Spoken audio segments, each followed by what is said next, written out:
I hate to start with a sad news story today, but I felt it was appropriate to talk about this since we're all movie lovers here. We love movies and television shows and also stuff made for the stage. And the seminal theater, stage, and television actor James Earl Jones has passed away, known for many roles, and for many people of my generation, older, younger, also know him obviously for being the voice of Darth Vader. But he passed away at the age of 93, and you got to admit, Chad, when you reach your 90s, you kind of won, and he certainly did in life and with a fully immeasurable like success within a film career. But I figured I'll go ahead and read this, and I'll share my thoughts on James Earl Jones in just a bit. I want to hear your thoughts on this, too. James Earl Jones, the prolific film, TV, and theater actor, as we brought up, whose resonant and unmistakable baritone was mostly widely known as the voice of Star Wars villain Darth Vader, died Monday morning at his home in Dutchess County, New York. His rep confirmed to Variety he was 93. After overcoming a profound stutter's job, which is amazing because the guy is just like, he was known for his incredible voice and for his voice work, and he had a stutter. Jones established himself as one of the pioneering black actors of his generation, amassing a bountiful and versatile career spanning over 60 years. From his debut on Broadway in 1958 at the Court Theater, he's been working for 7 years. Renamed the James Earl Jones Theater in 2022 to his most recent performance in 2021's Coming to America. For that film, Jones reprised his role as King Jaffe, I forget how you say his name in the movie.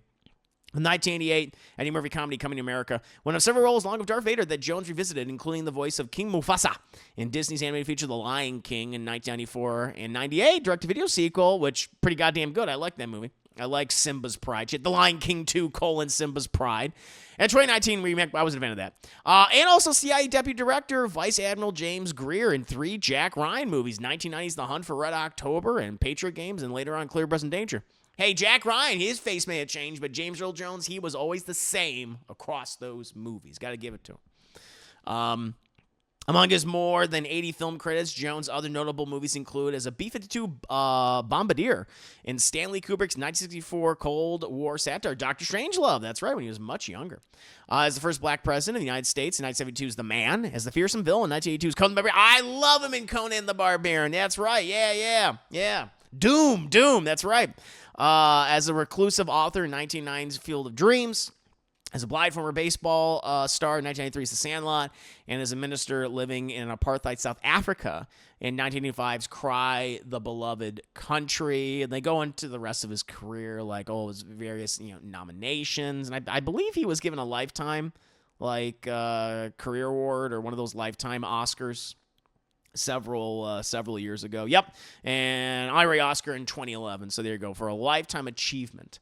And also lifetime achievement for the Tonys as well. So again, across film, television, and the stage. And yeah, he was just known for countless roles and guest starring roles. And he remained acting, only like a couple of years ago, which is incredibly impressive. And of course, returned to voice Darth Vader across several new Star Wars projects, including Star Wars Rogue One and also a season of Rebels. In my opinion, I thought he did a very good job. And yeah, that's the thing. When I think about James Earl Jones, it's like, yeah, obviously, speaking for myself, I probably best know him for his voice work. Because, The Lion King was the first movie I want to say I saw in the theater. It's the first movie I remember seeing in the theater. I might have seen earlier stuff, but it's the one that I have vivid memories of and being just amazed by it. One, because it's just, one of the best of Disney's Renaissance era. It's one of the defining films of the 1990s, not just animation, but I think film in general. It was was a huge achievement, a technical marvel, cinematic a wonder. And his role as Mufasa, although brief, is so important to that movie. I mean, so many kids cried when Mufasa was betrayed by Jeremy Irons' Scar and died. I was like, I couldn't believe it when when I first had as a kid, and how he added such gravitas to that character. I mean, of course, already known for playing kings and regal figures, and in other films and television shows, and for the stage. He just he did such a wonderful job in that movie, and then of course reprising it in the future. But then on the other side of it, in the 90s, I like many kids my age, I was introduced to Star Wars, and I was introduced to Star Wars in a pretty good way. I when they re-released the films in 1997, my parents took me to those re-releases for A New Hope, for Empire, and for Jedi, and that's how I was exposed to him again. As the voice of Darth, Vader, one of the most defining aspects of that character, voicing one of the greatest cinematic villains of all time, one of the greatest villains of science fiction, of sci-fi fantasy, or just fantasy. And speaking of fantasy, as you guys know, I'm a huge Conan the Barbarian fan, especially that original movie. And he plays the lead villain, that Thulsa Doom, who establishes that snake cult. And I just love his whole look and his vibe. And anytime he's on screen, he adds that. He always added gravitas to his roles, and his physical appearance, obviously, and just his voice. And of course, even for some of his, I wouldn't describe this larger than life roles or something like that, but something that's a little more subtle, like in Field of Dreams, which was brought up in this article that people have been bringing up. It's a wonderful role that he had in that movie. The Sandlot was one I watched repeatedly as a kid, and I loved that movie. And he plays a very important part, certainly towards the end of that movie. And there's just and then people brought up his stage work and Fences. I think I've seen that clip of. I haven't watched that entire recording of his entire performance of Fences, or the Fences stage version, but I have seen that clip of it. And it's like, wow, just an incredibly impressive actors. And there's again, even when you have 70 years worth of credits, it's impossible to go over every single one and every aspect of it. But we all have our favorite roles that he had, and I think he did a wonderful job in those. And his legacy, it's confirmed, it's set in stone, it's amazing. He's always going to be remembered, always going to be revered and respected and looked up to. So I have a profound amount of respect for him and what he gave me and how he entertained me as a young kid. I continue to be entertained by his work decades later, as many will be. So huge thank you to James Earl Jones and to his incredible work. May the wings of liberty never lose a feather. You're shaking the pillars of heaven, good sir. Cheers and salute to James Earl Jones, the voice of many generations. What about you guys? How do you feel about the passing of James Earl Jones? I imagine most are obviously very, very sad about it, but also it's good to celebrate this man. Again, you got to remember, he lived until he was 93. When you hit your 90s, that's like you won in life, and he certainly did with all of his success and what he overcame as well. But curious to hear your thoughts on this man too. Let me see what you guys are saying right here.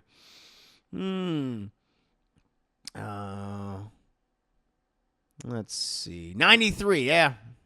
93. I feel like that's that. 93. I feel like that's young at all. Y'all, that's he lived a very full life. All my thoughts and wishes go to his family, says Bishop, and thanks for all the good memories he helped give him as a child. Yep, to all of us, absolutely. Bad Boy says, nothing to be sad about. He lived a long and fruitful life, and he's touched the lives of many generations, and his works will continue to live on after him. Yeah, that's the thing. That's just one incredible legacy. He was like Alfred in the old Batman movies. He stays in the same, but Batman keeps changing. Yeah, for the Jack Ryan films, you're right. Yeah, Exorcist 2 is the African Tar. Yep, that was one of his. Yep, yeah. Not everything can be a winner, but that's okay. He's one of those EGOTs. Yeah. Emmy, a Grammy, Oscar, and a Tony. Pretty good. He was also in Soul Man. Yeah, see? He would He would have boarded the Soul Train. He would have had fun with it. He was great in Roots. Blackstone says, R.I.P. James Earl Jones. Greetings to you, Blackstone. Hope you're doing very well. An absolute pleasure. Yeah, I love him in Conan. Yeah, Clip and Fences is pretty goddamn good. Awesome. Oh, let's see here. Legend, Ace of Card. He was 94. Was he 94? I thought, okay, all the press has been saying he's 93, but but maybe he was 94. Exorcist 2 may have been a terrible movie, but I will never forget his role. There you go. That's a good way to think about it. It's a good way to think about it. James Earl Jones did have great comedic timing. Agreed, Green Boy. Yeah. He was the king coming to America, and Admiral James Greer. Yep, and 3 Jack Ryans. We mentioned that. Yeah. And he's great in Coming to America. Wonderful, wonderful role. Let's see here. Austin Dixon, Anthony Daniels, Mark Hamill, Harrison Ford, and Billy Dee are now the only surviving Star Wars because, oh, God, of the main cast. Yeah, it's crazy to say that. There's so few of them now. Yeah, C-3PO, Luke Skywalker, Han Solo, and Lando Calrissian. Look at that. Damn. It'll be a tough week without him. But, hey, take this week to look back at some of his best works. Like, that's what Mr. Ayers is doing. He was talking about having just finished or is just about to finish Field of Dreams, which is a great movie. I have not seen that movie in a hot minute. I definitely owe myself a watch of that film. It's a great movie. He was 93. I thought so. I thought he was 93. Yeah. So many great roles. But yeah, Chad, I just want to briefly talk about James Earl Jones. I want to give him his respect, his due. Obviously, he deserves it. And hopefully, some of the things that I brought up, or some of the people that brought up in the chat, maybe you'll check out some of these works of his, some of these movies that he did. I'm feeling the mood to watch Conan the Barbarian right now, or Field of Dreams. I think that'd be pretty goddamn fun. So there you go. Yeah, his last role is Coming to America. Yeah, which also was a kind of a send off for certainly his character, but I also felt like for his career as well. And so, yeah, he pretty much retired from acting, I think, after that point, as far as I know. I don't know if he was doing anything else. Correct me if I'm wrong. But, yeah, he's one of the great voice actors. Of course, he has a lot of voice acting credits. And he's, certainly when you think of voice acting with him, the two that come to mind, obviously, are, Mufasa from Lion King and Darth Vader.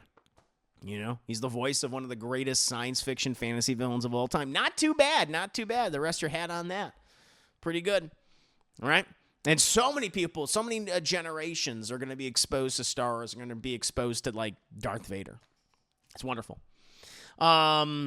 I don't think Star Wars becomes what it was, became without. Yeah, no, I think, like, his voice, I mean, sold that character. I mean, yes, I think the costume design for Darth Vader is wonderful, and David Prowse's physical performance is obviously very good, but it's the voice, man. That's what sells you. It's like, you're a pawn to the Rebel Alliance and a traitor. Take her away, like doing all that. I can't even do it. I can't replicate his voice, but it's amazing. Those incredible, just oh my God, here we gotta watch a little bit, chat. We gotta watch a little bit of it. Hold on, let me get that up. 5 minutes later. He told me you killed him. No, I am your father. Ah, so iconic. What? No. Yeah, just incredible. Amazing. I mean, I think, Gatria was the one who had told me he passed away because I was working on some stuff today. I was editing, and then she came over and she told me that James Earl Jones passed away. I was like, oh, no. And, like, what I first thought of, I mean, I think for a lot of people, certainly, someone, like myself and others like me, where Star Wars meant so much to me for so long. And that's why my mind just kind of went to this scene. It's such an iconic scene, and where it's actually, really back in the day when Star Wars was like really well written. The dialogue is pretty good. So I was like, right, just hits you.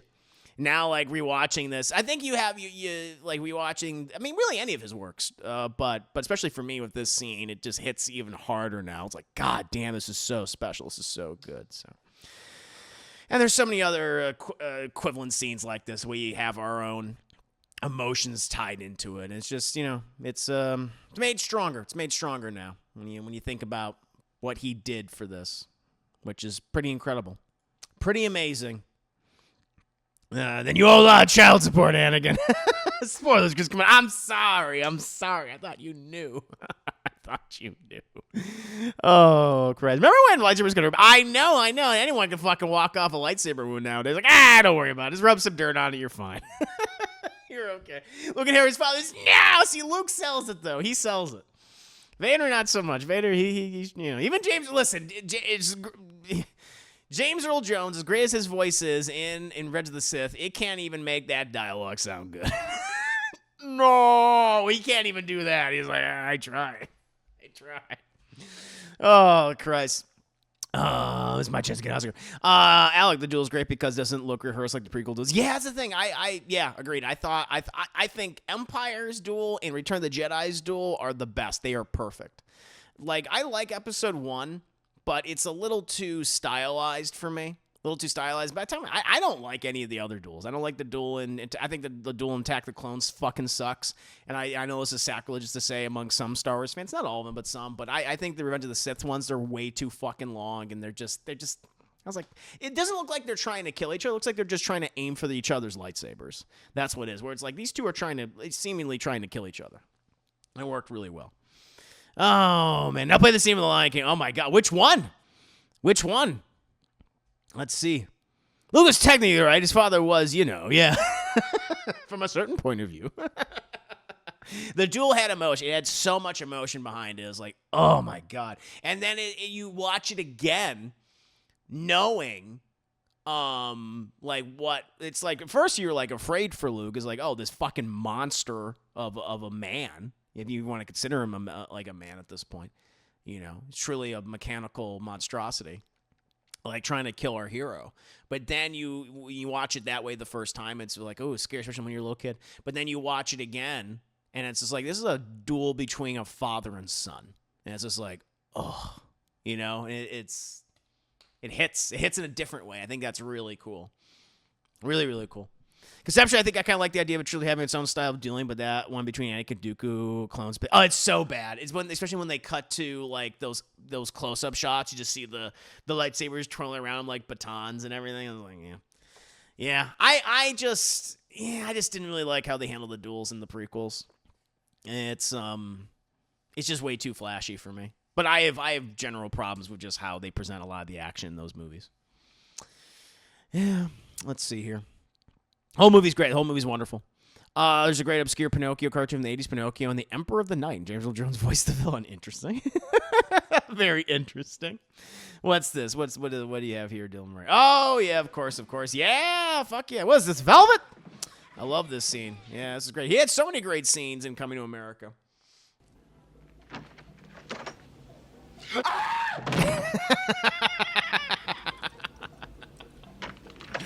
Oh, man. Your Majesty. He's like, I gotta compose myself. Hold on. Sorry, I was a little shocked to see you. Imagine that guy looking at you, be like, "Oh, I'd be very intimidated." Oh no! Oh God, no! That's it. Oh Christ, so goddamn good. Balcony's like, yeah, yeah, okay, it's cool. No, lame. Fucking lame. And that's the thing I hate most about Revenge of the Sith. Like, there's a lot of things that I hate about Revenge of the Sith. I'm the guy that I actually like of the prequels. I think Episode 1's the best, which I know is an unpopular opinion. But with Revenge of the Sith, it's so close to the original trilogy that it makes me very anxious. And then once you put fucking Darth Vader in there, and it's like, all right, he's like one of the coolest things about that like original trilogy, among many other cool things, right? But he's like super fucking cool. And they have him in there, and they make him lame. And I was like, fuck. Shit. It's like, he has less than, 2 minutes of screen time, and they make him lame. It's like, oh, God damn it. Oh, yeah, his ending scene. Oh, man. He has no dialogue in that ending scene, but that sequence, fuck. That sequence, oh, yeah, that was like, holy shit. That was pretty goddamn cool. I love that part. Vader's rage. Oh my God, yeah. What a way to end a movie. Yeah. Again, he doesn't have any speaking lines, but it's pretty fucking cool. This will be a palate cleanser, Chad. Let's get rid of this scene. Oh shit. They make him scary. He's a monster. Oh, look how cool this is. I've never seen this in the theater going, oh my God. That'd be me. Why is it windy out here? We're in space. It's fine because it looks cool. It looks so cool. You better run. It's like, I'm going to get you. I'm a little slower than I used to be, but I'm still pretty cool. See, and they made him cool again, thank God. Thankfully, a lot of, I will say this, a lot of Vader's, okay, Obi-Wan Kenobi didn't really do him any favors. Although most of the time that he appeared in Kenobi, he was pretty cool, I would say. He was pretty cool in Kenobi. I didn't like how he was shot sometimes. It's not even Hayden Christensen's fault either. I actually like Hayden Christensen. The one time, the best that Obi-Wan Kenobi was is when Darth Vader and Obi-Wan Kenobi actually fucking talk to each other. Like, oh, that's nice. Probably should have leaned into this from the beginning. Where, and again, even though it's connected to the prequels, I thought, okay, this part here is better written. Where after, like, Obi-Wan, like, really messes him up, and you know, he sees like what he is underneath the suit. He's like, oh my God, Anakin, I'm so sorry. He's just like, why? You know, you didn't kill Anakin Skywalker. I did. And I was like, oh, there you go. There you go. Yeah, my friend is truly lost. Doth, and he calls him Darth and everything. And he's like, probably could have killed him right there, though. Probably should have killed him. He wasn't gonna. I don't think he was gonna be able to fight back. I think now's the time to do it. You can prevent a lot of genocide. Nope. Okay. But still, Vader, pretty goddamn cool. And Jedi Fallen Order, he's awesome in Jedi Fallen Order. When he shows up at the end, oh my God, he's so goddamn cool. I think he's voiced by Christopher Judge in that game. I think he voices him in that game, and I think he comes back to voice him in Survivor, and his appearance in Survivor I thought was pretty goddamn cool. I like that part quite a bit. But yeah, no, incredible character, and James Earl Jones is I mean, I think you can make an argument that he is the reason why he's so cool. I mean, there's a lot of great things. I think David Prowse does a great job with physical performance. Obviously not in this scene, it's not David Prowse, but like in the original trilogy, and the design is fucking awesome, you know. But that voice, man, that's what makes it complete. It makes it complete. Yeah, he's using the Force for his cape. He's like, it's gonna make me look really cool. That's right. That's how you do it. Black's Off Topic, good job in Beetlejuice 2. Oh, thank you. I liked it a bit less than you. Script was messy and clear. Oh, no, I agree with you with that. You know, it is. It has too many subplots going on and too many extraneous characters that you could have cut. I think the movie is at its best when it's focusing on Beetlejuice, obviously, but it's also focusing on the immediate Dietz family. So, like, Winona Ryder and Jenna Ortega and Catherine O'Hara. I think they're great. But it's with some of the other ones, they're just like, you could have cut this. I think you would have had a better movie. You could have concentrated more of the family stuff when it was working. Katrina and I saw it again this past Sunday for her birthday, and like rewatching it, it's like, yeah, just cut out some of this stuff, and like Monica Bellucci of it all, and like Willem Dafoe, and I feel like, and I'm saying that as someone who fucking loves Willem Dafoe, as you guys know, but it's like, he doesn't really need to be in this movie, but it's got some good stuff. But thank you, I appreciate that. But I totally understand people's criticism. I mean, I have the same criticisms. In your opinion, who would win in a fight, Vader or Doctor Doom? I don't know, man. I don't know. You know what? In honor of James Earl Jones, I'll say Darth Vader. I'll say Darth Vader. It seems inappropriate for me to say Victor Von Doom with James Earl Jones having just passed away. So I'll say Darth Vader. Until Murray Chris would have used everyone as a human shield to get away from. I would have, yeah, 100%. Like, save me, open the door. I would have been like, here, take it. I'd be like, nah, fuck that. Take me, get me through. I don't care. I would have gotten through. It wouldn't have been a Winnie the Pooh situation. I would have gotten through that. Holy shit.